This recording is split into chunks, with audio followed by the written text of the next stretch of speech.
ఇక తొలి విడత స్థానిక సంస్థల ఎన్నికల ప్రచారం తుది దశకు చేరుకుంది. ఎన్నికల కమిషన్ నిబంధనల మేరకు 48 గంటల ముందే ఎన్నికల ప్రచారాన్ని ముగించాల్సి ఉండగా మంగళవారం సాయంత్రం 5 గంటల నుంచి గ్రామాల్లో సర్పంచ్ వార్డు సభ్యుల ఎన్నికల ప్రచారానికి తెరదించాల్సి ఉంది.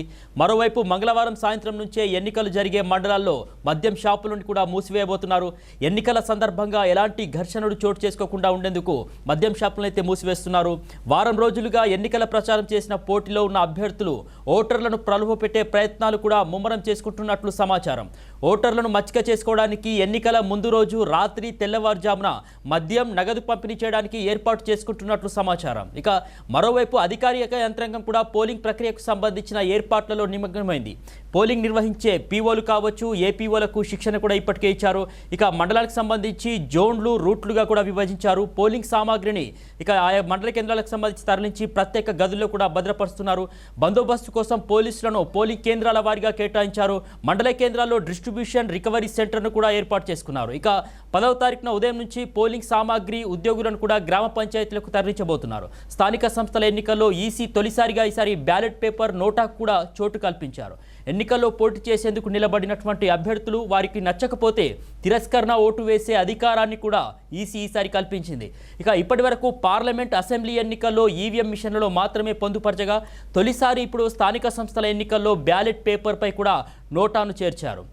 ఇక గ్రామ పంచాయతీ మొదటి విడత ఎన్నికలకు సంబంధించి 9వ తేదీ సాయంత్రం 5 గంటలకు ప్రచారానికి తెరపడనున్నట్లు జయశంకర్ భూపాలపల్లి జిల్లా ఎన్నికల అధికారి, జిల్లా కలెక్టర్ రాహుల్ శర్మ కూడా ప్రకటించారు.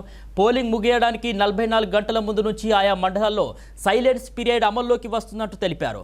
పోలింగ్ ముగిసే వరకు ఎలాంటి బహిరంగ సభలు కానీ, ర్యాలీలు కానీ, ఊరేగింపులు, ఏ విధమైనటువంటి ప్రచారాలు నిర్వహించరాదే అని ఆయన స్పష్టం చేశారు.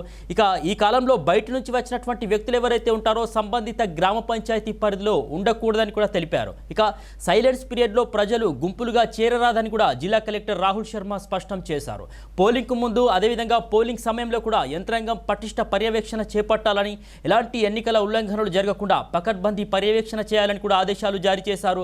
ఏదైనా ఉల్లంఘన జరిగినట్లు గమనిస్తే గనక ఎన్నికల సంఘం ఆదేశాల మేరకు తగు చర్యలు కూడా తీసుకోవాలని అన్ని విభాగాల నోడల్ అధికారులను ఆయన ఆదేశించారు. ఇక జిల్లాలో ఎన్నికల ప్రక్రియ నిష్పక్షపాతంగా, పారదర్శకంగా, ప్రశాంత వాతావరణంలో జరిగేందుకు ప్రతి ఒక్కరు కూడా ఎన్నికల సంఘం మార్గదర్శకాలు పాటించారని కూడా జిల్లా కలెక్టర్ రాహుల్ శర్మ స్పష్టం చేశారు.